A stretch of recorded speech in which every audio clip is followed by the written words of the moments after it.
afternoon, ladies. Good Thank you. afternoon. Yes, thank you guys so much for accepting my invitation for this excited topic that we're having today.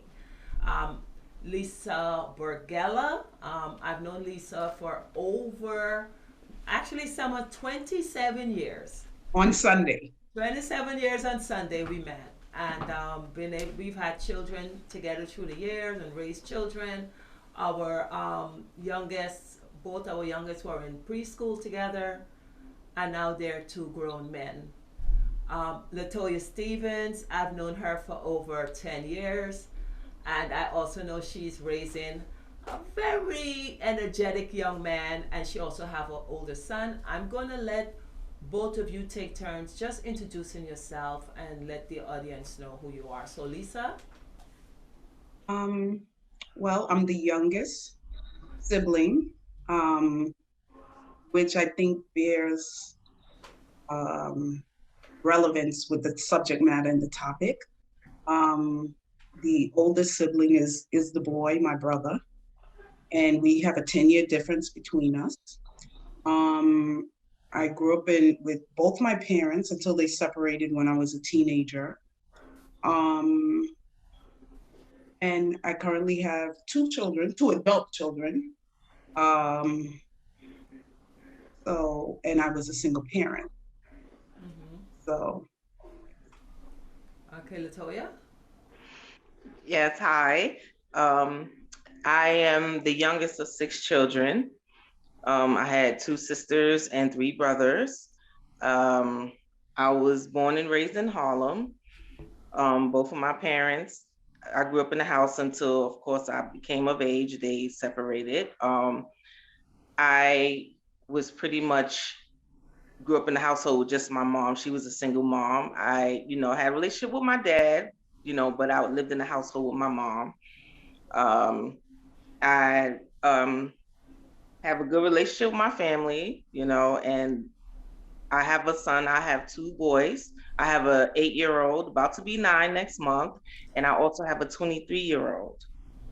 I had him young and very complex, good and bad experience, learning lesson. But we're gonna get into that. I'll just introducing myself. So Yes, yes. okay.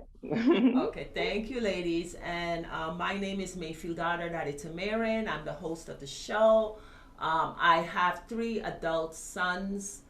Uh, both of you have been around me at the beginning of this idea I'm having of having honest, straightforward conversations of topics that is important and is relevant to us. So this is part two of of the conversation I had with episode one with two young men who were speaking to the issue of their mothers raising them as husbands, and it was always a topic that intrigued me, and I am given an opportunity now to explore it. So we discussed in episode one with the sons, and now we have an opportunity to see the mother's perspective on this. So, Lisa, I'm going to ask you right now about you have how old is your son? 25, Yes. So and he's the baby. he's the So, baby. So I know him from the day he was born because I knew you when you were pregnant. What what do you wish you had known when you were pregnant with him that that you know now that could have had an outcome that. in hindsight, when we discussed the topic, when I was raising my son, Mhm, it was not in the forefront of my mind that I'm raising a future husband. mhm, I was raising my son, mhm, and I think my focus was ensuring that they were able to have the same standard that I grew up with as far as schooling. mhm, Education was a very big deal in our family. It was the quote unquote road to success. And even though I was he was my second child and I had him at 26, I was very much focused on making sure they had the opportunity to have the education possible, which meant going to college.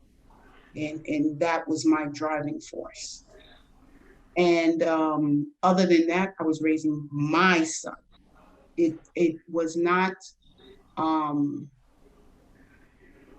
I wanted him to be a good citizen. I wanted him to be a good person. I wanted him to love God. I wanted him to be a respectful person. I just automatically assumed, well, he's a man. He will be a husband one day. It just never dawned on me to train him or pay attention to traits of being a husband. Okay, and Latoya, to the same question. Well, raising my oldest son, who's now 23, um, I wanted to instill in him, as far as spiritual, to know how to pray, Mm-hmm. to know how to be able to stand on his own. Won't have to depend on anyone. He would be able to cook, clean, do the same thing as a duty of someone to take care, upkeep themselves as well as their household. Mm-hmm. Education also was the top notch. You cannot you cannot achieve anything if you don't sit there and stick through it and learn. Mm-hmm. It's for a purpose. Mm-hmm. Everything is for a purpose. So I instilled that into my son.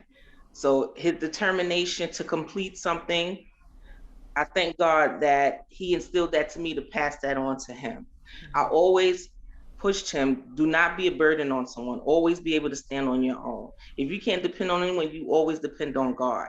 So I instilled in the spiritual, the education, and also how to take care of the natural, the physical, his self, to stand, to be able to be independent. I don't want him to be a burden if he decides to be married one day. I didn't want him to be a burden on his wife. Like if she's not feeling well one day, if she has to, go through maybe take care of some other business where she can't do certain things, he should be able to step in and to be her partner, not only her husband, but also her partner and her helpmate also. Okay, Mm-hmm, thank you. mm-hmm, Um, I know I have, um, I was raising three men also, and I don't know if it wasn't in my forefront of my thought, oh, you're raising someone's husband, you're raising someone's husband. But fortunately, to be one of the younger siblings, to watch my mother raise two older brothers and a younger brother and two younger brothers, and I was smack in the middle watching this, and I was able to look at certain things that was going on with my brothers that my mom was doing. You know, she's a West Indian mother when it comes to sons, um, and I was like, wow, I don't like that. I don't like that. I don't think that's right. And I started. My oldest brother was 10 years older than me, so that was a real gap for me to see the difference in how my mom was raising him to how she was raising the girls. And I always looked at that dynamic and go like, wow, I don't like that. I don't like that. Um, for me, I don't think most women in our culture thought about it. I know, Lisa, you have a West Indian background. Your mom is Grenadian. I know, Latoya, although you were born and raised in America and in Harlem, there's something about mothers and sons that we have to admit that is there, right? Um, so when we were raising our sons, especially, and we have to hit the where it goes to, we were raising black sons, yeah. right? And we were, in a way, I realized that we were kind of protecting them from the world, because the battle was not, um, are they going to be a husband growing up? It was, are they going to grow up, right? So we were busy protecting them and sheltering them, and having the idea that yes, this is in the forefront of me raising him. It wasn't, right? And so what do you have to? Did you see anywhere where you were protecting your black son, you were protecting your son, to ensure that he grew up to be a productive citizen, that um, anyway made you not see another, that there was another stuff that was you needed to bring in, Lisa? Yes, I definitely see it now in hindsight. And being a single mom, there's a level of what do you say, like a guilt you feel. Um, and I was really over mothering him a lot and very, very protective, like a lioness, because he was an African American growing up in this country, what that all that entailed. And I I think my mental at the time, even though anybody at the time would have said I was a very mature, responsible adult, I was in the not a fantasy, but I was enjoying raising my son, raising my kids. Not, I didn't forecast so far ahead. Like I said, you know, I was very academic with him as far as doing all the research, making sure they went to the best schools, making sure, he was reading by the age of 3 and things like that. And the alternative to how I raised my daughter, which I was much harder on because she was a girl. And I think the dynamics of him being the younger sibling, him being a boy, it did play. There was a difference in how I raised them. I think I was raised to be an independent woman, and I did the same thing with my daughter. And with him, I think I babied him and pampered him, and you know, but I did make sure, like Latoya said, that he could do things for himself, but I was more gearing for him to be a financial success, academic success. You know, I like I shared with my daughter, I didn't really look beyond the college years. I just took an assumptive approach. Yeah, he'll get married and he'll have a wife and he'll be good without really those details of being that helpmate and, being able to participate in the household, doing the laundry and doing all those things, you know? Yeah. Stereotypical garbage, you're a boy, you take out the garbage. And Right. yeah, you wash the dishes. But my daughter, well, you gotta learn to cook something, you know? Mm-hmm. Yeah. So, Latoya, same Yes. for you. Do you see what traits does your son have right now that you see? Um, Speaking into what Lisa just said, what traits do you see for your son that you said could have done that could have been better if you had known upfront and consciously was thinking about past the college years, past the mothering years, that how he was going to function between him and a wife and him. Well, with my older son, I think I could have been a little bit less. I was very tough on him. I was very hard on him because I not physical, but as far as like drill sergeant, get it done, get it done, get it done. And he still accomplished what he needed to do, but I could have been a little bit, it was times that he'd be like, when he got of age where he was able to speak his mind, he would have to tell me, Ma, you're doing too much. So I would have like, okay, all right. So I have to slow down. But I at times I was really hard on him to where I'm like, no, you could do better, you could do this, but he did well, but I wanted him to excel. And I'm like, okay, maybe I was a little too hard. Now that I'm raising my younger son, now that I'm raising the younger one, I see where I was a little extreme with the discipline as far as, I felt that he could have always did better. I wasn't like, all right, good job, you did well. No, I want to see better. I want to, I should have slowed down on that, did a little better. So yeah, that's definitely where I regret, you know. Mm-hmm. So, thank you, Latoya. Mm-hmm. Lisa, where do you see now that your son is older? I know he has a son, and I know he's in a relationship. Where do you see in that relationship or dynamic with him and his partner that the things you did not know is showing up? Um, I don't know because I think the one thing that I do see that he's very in touch with his his communication as far as being comfortable to talk and express. Mm-hmm. And I think that is primarily because he grew up around a lot of women Mm-hmm. and we talk a lot. And so he was exposed to, having conversations and talking and being a social, know how to be a social butterfly on that level. So that was like one of the perks that I think I did get right. As far as, yeah, he's a guy, but he knows how to communicate when he wants to, is what I would say with that. Okay. Um, for my son, I remember when the oldest got brought his girlfriend at the time, now his wife, to me, and from the first time I saw her, I was in love.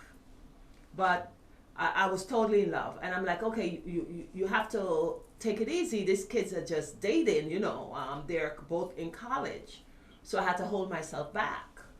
And I remembered when he came to me and says that he decided that this is the girl for him, and I was over, enthusiastic about it. But then also I was like, am I too over enthusiastic about this? Let me put some mother sense into this thing.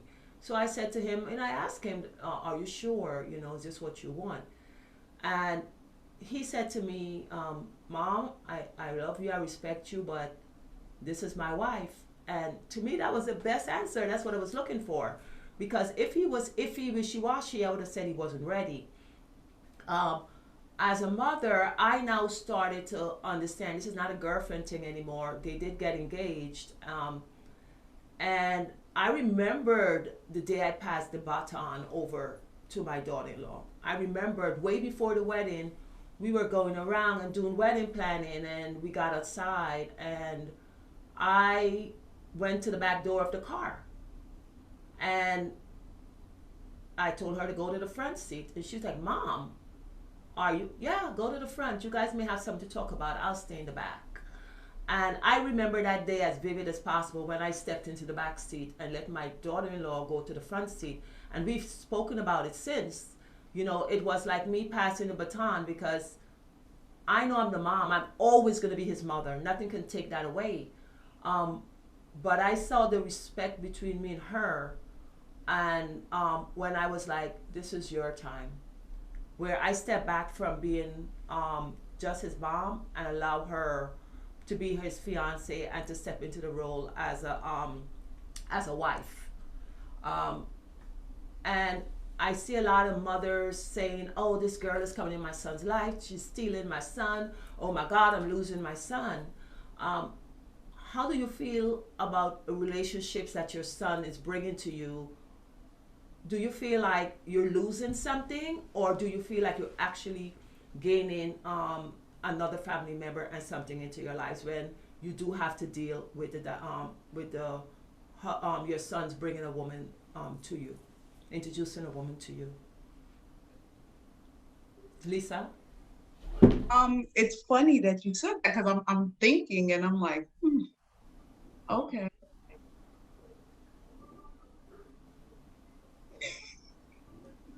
It's almost I want to answer the question with a question because now I'm kind of seeing it from your perspective, and Hmm. I'm like, oh, okay, I might be guilty of that. And I'm wondering, is it because you raised you were the only female in an all male household that was the focus, or Latoya, because you have two boys, was that it? Because I'm going to embarrassingly admit I still get in the front seat, and when I get out, Yeah. I think it was for me, it wasn't because of the just me being the only female. it was that I wanted my daughter-in-law to know it's first thing, there's no competition between us. It's impossible to have a competition between my daughter-in-law and me, and now I'm about to have a second daughter-in-law, right? It's impossible. We're not even traveling on the same street to meet to have a competition. We're in two totally different areas of my son's life, right? Right. Right. So for me to say I'm competing with my daughter-in-law and I'm going to put myself in the front seat, it's a bit like me putting myself into a place where I don't belong, in the category where I do not belong, right? There's no Right. competition. We are two separate beings. My son will always be my son. I will always be his mom, and his wife is his wife.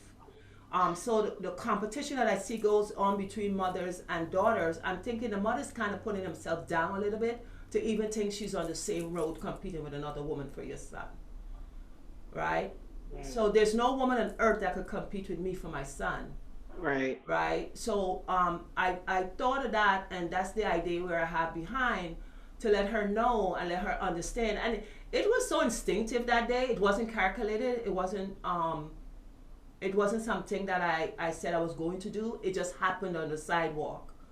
I just automatically went to the back. And all the years they've been dated, I would go to the front. But that day, I automatically went to the back. And she was surprised, right? And I thought about it. I was like, I'm not competing for my son. There's no competition between her and I. She cannot stand on my ground, and I don't want to stand in her ground where we come together for my son.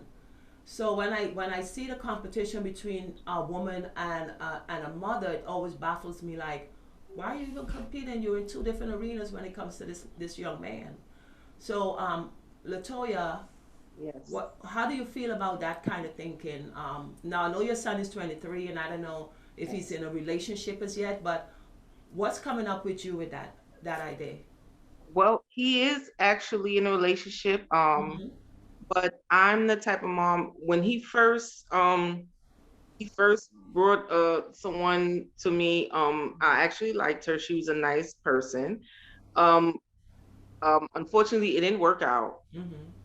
She's not my granddaughter's mom, but I get along with my granddaughter's mom, and you know, I realized that my son is not perfect.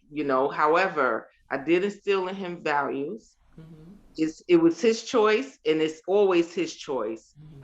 They learned the right way. If they choose to do the wrong thing, Mm-hmm. then that's on them. But I, as far as a mother, instilled in him values. He's the good kid, you know. Growing up, they all make certain little mistakes, but I'm there for them as a mother, Mm-hmm. and I just pray. Listen, Lord, just make sure that he does what he's supposed to do, be a good husband to someone, because before I'm his mother, I'm a woman first. Exactly. Okay. Exactly. And I never want anybody to not, step up and be my partner, and be, again, a burden. So I don't want him to be a burden. But I was good, like you said, Miss Mayfield, um like you passed the reins. Listen, I'm gonna step back. I Mm-hmm. did what I was supposed to do. I instilled in him what I was supposed to. Now it's time for him to execute it, Mm-hmm. as far as Wow. in his Yeah. relationship. Mm-hmm. Thank you so much. As a mother, I think we got to understand that we're not going to be in our sons' lives forever, right? Yes. So what we're actually doing is setting them up for the phase without us, right? Yes. And what have you, Lisa? What have you seen you've done, or what you can still do, because we're alive, and once there's life, there's hope, there's breath. What do you think moving forward now that this is a topic for you? I think now that it's a topic for me, Yes. and the one thing that I think I do treasure is that me and my children, we do have that kind of relationship Mm-hmm. that they can come into. Mm-hmm. I have no doubt, and I don't worry about, yeah, I know I have to stay in my lane, and they're adults, and don't, overindulge, not too much advice. Like your son told Yeah. you to, Yeah. sometimes you got Doing doing too too much. much, mom. Yeah. Okay. But I I I am confident that um they know they could come to me for advice and for support. So as far as with that, I'm confident with. I think because he's only 25 and he's I think they're still going through their growing pains. Mm-hmm. Um, he definitely has his own vision of how he wants to be a parent to his son, and so he's doing that. But I think now, in hindsight, knowing what I know now, oh, with my grandson, oh, I'm ready. I'm on it. It's no longer just about making sure they're respectful, they're not rude. You know, chivalry's not dead, and I'm a hopeless romantic. So, no, you will open the car door. You will do this, and you will do that. You know, and I recall you're recalling the moment with the car. I'm recalling. You know, it comes to a point with physicality where your children are taller than you, and you're like, oh my goodness, okay. And I remember the first time we were walking down the street together, and he just grabbed me, pulled me on the inside. And, you know, I'm so used to being in mom mode. It took me a minute to realize what he was doing. Mm-hmm. But I laughed and I said, okay, he's got it. Okay, so, you know, Yeah. but definitely with my grandson, my focus is different now. It is now focused on, okay, the world has changed, so college may be not the path for everyone. Mm-hmm. But with my grandson, I am very much focused now on, okay, you really need to be that rock for that Right. special person that you're going to meet in your life, that you're going to want to share the rest of your life. And You need to know how to act with it. yes. Latoya, I don't mean to. I know we don't want to turn this into a summer conversation, but it needs to be said. Okay. What are you doing to prepare your son to live without you? Well, my oldest, both of the, Yeah, well, both because of them, you have time with both of them. yes. Well, the oldest one, he's prepared because he's right. You know, he has his own job, Mm-hmm. his own place. He has his own money. So it's the younger one. I'm preparing him because, my youngest, he has special needs. So Yes. it's teaching me a lot of patience with him, and I'm preparing him to be sufficient. I'm not as hard on him as I am with my first. Mm-hmm. Okay. With him, it's a little bit more slow paced. Instead of Samuel, it was more fast paced because he was catching things really quick. He was always, fast. My youngest, it takes him a little bit more. You have to have much more patience with him. Mm-hmm. So I'm preparing him to be able to stand on his own and be self-sufficient, Mm-hmm. and also be able to be a partner to whoever he chooses to spend his life with, that he won't become a burden to them. He will complete his education. you know Mm-hmm. he can do whatever he wants. Sky's the limit. You just have to apply yourself. That's what it is. That's what I teach my boys. You want something, you go for it. Mm-hmm. Whatever you acquire and whatever you learn, you master whatever you learn. Yeah. Yeah. That's what you do. And Yes.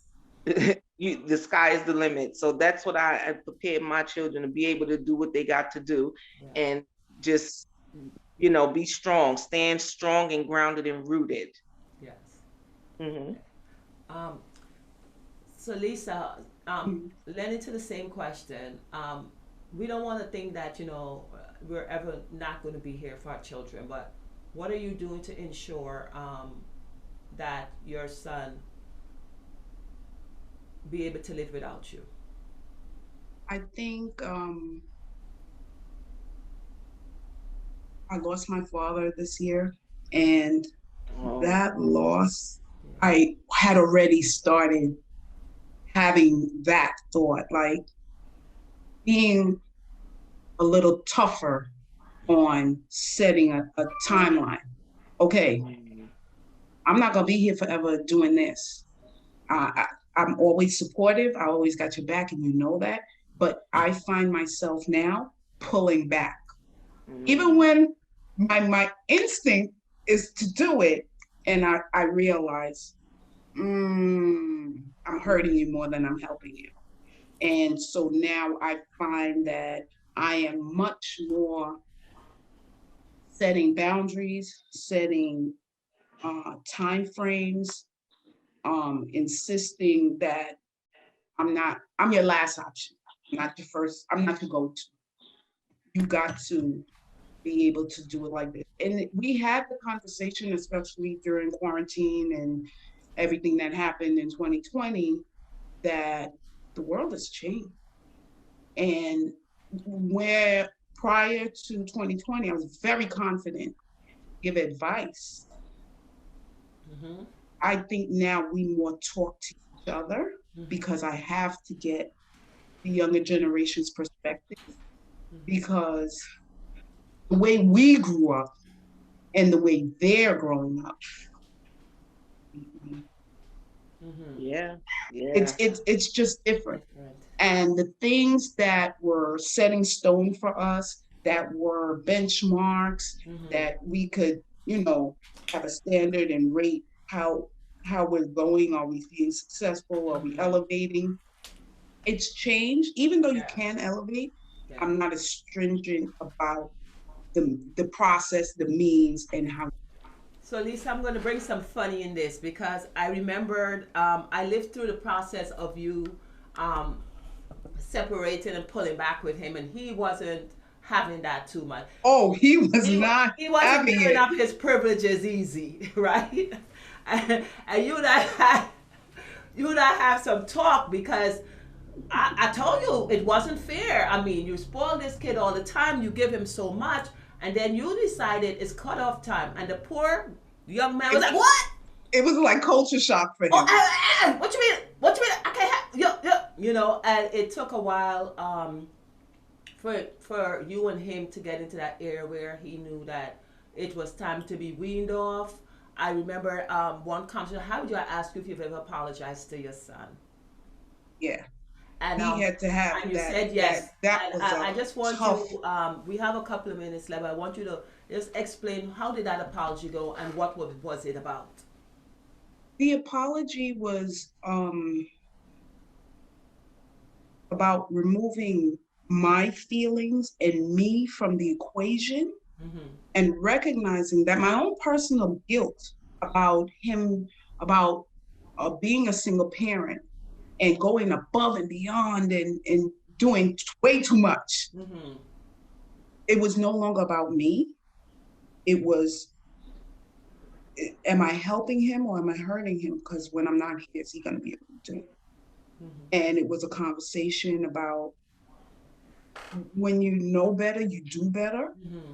And that, my intentions were good, but maybe it was a little too caught up in my feelings about the Yeah. situation and not what was best for him.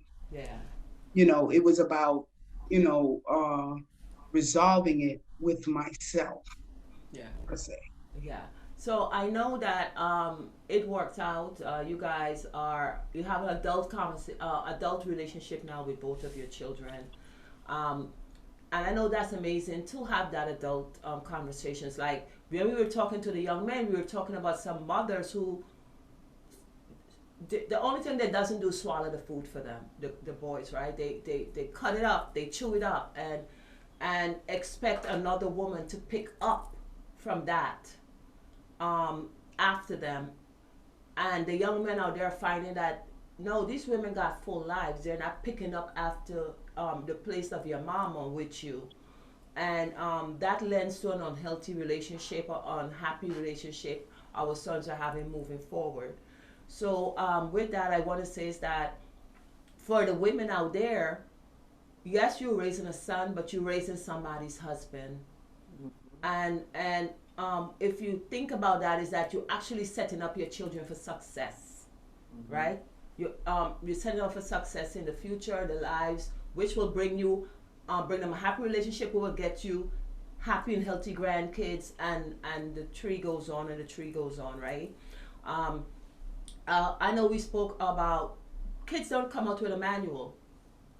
They sure don't. They do not come out in a manual. So we're not going to beat ourselves up about what we will do, but we are here to enlighten mothers out there, and to, especially the ones who are now having the opportunity to raise young men, to say, wait a minute, there's such a thing as, while you're being busy being a mom to this son, make sure that some of his characteristics and some of his, the way you're raising him is conducive to a relationship in the future. And you being a woman and you know your own needs, make sure you instill in this young man some of the things you would have liked, to see in your own relationship with a man.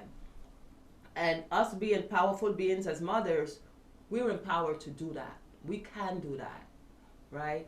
So that's what this whole purpose was about, letting, women, no matter how old your child is, to say, you know what, I need to, step back. I know, we're talking about, mothers cooking, and sons coming over. Like my son, he would come over and I would make dinner and I would like, okay, do you want to eat? He's like, no, Renee is making dinner at home. And then I have a son who lives on another floor who he would say, oh, no, no, Jay is downstairs cooking.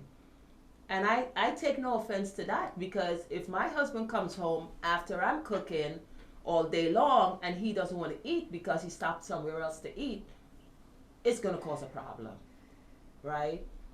So, as mothers, we have to be very aware of, what we're doing with our sons. So, I know, Latoya, I'm saying you got a little do-over with this little handsome, son, and he's going to be very lucky because now you know the difference. Yes. And I know, he's going to be blessed with all the things that, you didn't even know you didn't know, but you know now. Yes. Yes. And, Yes. Lisa, I'm so happy that you're going to impart all the things you've done, and, right, because you've done a lot right. We've all done a We've all lot made right. mistakes, and thank We, God for grace. amen. We all did Yeah. a lot right. And, Yeah. I'm glad that we have the opportunity to, pass that on. I have a granddaughter, not a grandson as yet, um, but I'm glad that we have the opportunity to, that we have nephews and cousins and young men around us that we could impart this on. Okay, so I'm just gonna say thank you, to you ladies for joining me in this Damaged Fruit Vision. Thank Thank you. you for minimizing the damage on the next generation. And I'm so grateful that you joined me this evening. So thank you very, very much. Welcome. You're welcome. Okay, see you guys soon. Okay. Bye. Bye. Bye bye.